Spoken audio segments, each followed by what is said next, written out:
अचानक काळानं, आणि काळ आमच्या दादांनी घेऊन गेला.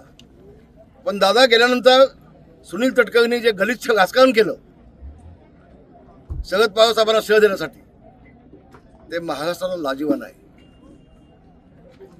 अजितदादांची स्मशानामधली राग देखील विजली नव्हती, शांत झाली नव्हती. असं असताना वहिनींना मंत्रालयामध्ये घेऊन त्यांना शपथ घ्यायला लावलं. त्यांना शपथ घ्यायला का 10 दिवस गेले असतं तर काय झालं असतं.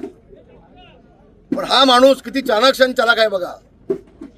त्यांना असं वाटलं की शरद पवारसाहेब ताबा घेतील, आणि म्हणून ज्या वहिनींचं कुंकू पुसलं गेलं, मंगळसूत्र गेलं, तोडलं गेलं, त्या वहिनींना दुसऱ्या दिवशी तिथून मुंबईला आणायचं.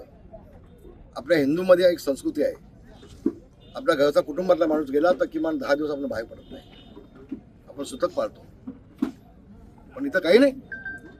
आणि म्हणून तटकरेंनी ही बाब जी केलेली आहे ती निंदाजनक आहे, क्लेशदायक आहे, महाराष्ट्राची संस्कृती नाही आहे. आणि सुनील तटकरेला बाब महाराष्ट्र कदापि करणार नाही, कदापि करणार.